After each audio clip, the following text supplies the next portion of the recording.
শিশুদের হাম রোগ বিষয়ক গবেষণালব্ধ ফলাফল প্রকাশ ও গবেষণা অনুদানের চেক হস্তান্তর অনুষ্ঠিত হয়েছে। বুধবার সকালে বাংলাদেশ শিশু হাসপাতাল ও ইনস্টিটিউট অডিটোরিয়ামে রোগতত্ত্ব ও গবেষণা বিভাগের উদ্যোগে এই আয়োজন করা হয়। সবাইকে স্বাগত জানাচ্ছি এই অনুষ্ঠানটি উপভোগ করার জন্য। অনুষ্ঠানে সভাপতিত্ব করেন হাসপাতাল পরিচালনা বোর্ডের চেয়ারম্যান অধ্যাপক ডাক্তার AKM আজিজুল হক। মূল প্রবন্ধ উপস্থাপন করেন হাসপাতালের পরিচালক অধ্যাপক ডাক্তার মির্জা মোহাম্মদ জিয়াউল ইসলাম এবং ICDDRB এর জ্যেষ্ঠ পরিচালক ডাক্তার মোহাম্মদ মুস্তাফিজুর রহমান। 18 বছর নিচে থেকে 1 মিনিটের শিশু সেই পর্যন্ত আমরা চিকিৎসা দিই। এটার পার্সেন্টেজ কত টোটাল পপুলেশনের? 36 থেকে 40%-এর ভিতরে। বাংলাদেশে কয়টা শিশুদের জন্য আলাদা হসপিটাল আছে? নাই। মেশিনে যখন সাইক্লিং হয় 20 নিচে যায় তার ভাইরাল লোডটা বেশি, আর দেখা যাচ্ছে যে যার সিটিটা বেশি তার ভাইরাল লোডটা কম। এটা আমাদের একটা স্টাডিতে বের হয়ে আসছে। বিশেষ অতিথি স্বাস্থ্য অধিদপ্তরের মহাপরিচালক অধ্যাপক ডাক্তার প্রভাত চন্দ্র বিশ্বাস সহ অন্যান্য ঊর্ধ্বতন কর্মকর্তারা তাদের বক্তব্যে এই গবেষণার সুফল তুলে ধরেন। আপনারা যারা রিসার্চ কিংবা গবেষণা বিষয়ে যারা একটু অবগত আছে, এই ধরনের স্টাডিগুলো যদি মাল্টি সেন্টার্ড হয় কিংবা আমরা আরও ব্যাপ্তি করতে পারি, তাহলে কিন্তু এই রিকমেন্ডেশনগুলোর প্রতি যে ভ্যালিডিটি আছে সেইগুলোর জায়গাগুলোতে কিন্তু আমাদের অ্যাড্রেস করতে হয়।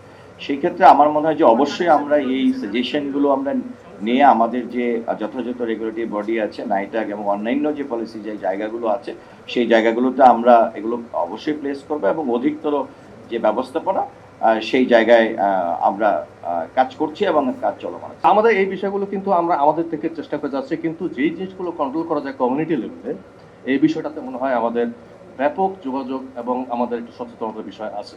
আমি মনে করি হাম একটি আসলে নিরাময়যোগ্য বলতে আমরা বোঝাচ্ছি প্রতিরোধযোগ্য। আমরা যদি শুধু আক্রান্ত রোগীর চিকিৎসা না করে টিকাদানের যে বিষয়গুলো আসে, একমাত্র উপাদান হচ্ছে আমরা যেটা মনে করি উদ্দেশ্য হচ্ছে আমরা টিকাদানটা যদি ব্যাপকভাবে করতে পারি এবং টিকাদানটা কি হবে, যখন এখন নতুন আলোচনা আসছে যে টিকাদানটা আসলে আমরা কোন সময় থেকে করব, সেটা আসলে আমাদের বিশেষজ্ঞ কারিগরি কমিটি রয়েছে, আমাদের সুদিন রয়েছে, আমাদের মন্ত্রণালয় রয়েছেন, একটা সিদ্ধান্ত হয়তো আসতে পারে যে আমরা কোন সময় থেকে টিকা দিব।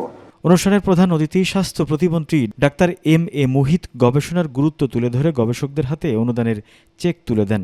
আমাদের দেশে মূলত 2 ধরনের হাসপাতাল আছে।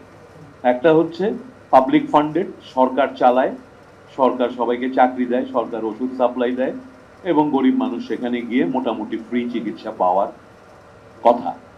এবং সেই হাসপাতাল এবং সেই স্বাস্থ্য ব্যবস্থা নিয়ে অনেক সংকটের মধ্যে আমরা আছি। যে সংকট গত 15-17 বছর ধরে একদিকে অব্যবস্থাপনা, একদিকে আপনার দুর্নীতি, একদিকে অবহেলা, কেউ দেখার ছিল না। এমন এমন হাসপাতাল এবং প্রতিষ্ঠান আছে 4 বছর 5 বছর কেউ দেখতেও যায় না ওই বিল্ডিংটায় কি হচ্ছে। আমি নিজে এরকম বিল্ডিং অনেকগুলো ভিজিট করে এসেছি। তো সেই একটা ব্যবস্থাপনা যেখানে আমাদের স্বাস্থ্য ব্যবস্থার উপর শতকরা 80% মানুষ নির্ভর করে, সরকার জনগণের টাকায় সেটা তৈরি করেছে এবং পরিচালনার চেষ্টা করে, এবং নানা কারণে সেটা একটা সংকটের মুখে আছে। গবেষণায় বলা হয়, হামে আক্রান্ত শিশুদের 43%ই 3 থেকে 9 মাস বয়সের মধ্যে আক্রান্ত হয়েছে। এছাড়া আক্রান্ত শিশুদের 38% প্রথম 6 মাস পরিপূর্ণ বুকের দুধ পায়নি এবং মৃত শিশুদের ক্ষেত্রে এই হার 81%। পাশাপাশি আক্রান্তদের 65%ই কোনো না কোনোভাবে অপুষ্টিতে ভুগছিল। 2 ডোজ টিকা নেওয়া শিশুদের ক্ষেত্রে সংক্রমণের হার কম থাকলেও ভাইরাসের মিউটেশন বা অন্যান্য কারণ খতিয়ে দেখতে আরও গবেষণার উপর জোর দেন বিশেষজ্ঞরা। শাহরিয়ার রাজ, মেডিকেল পোস্ট, ঢাকা।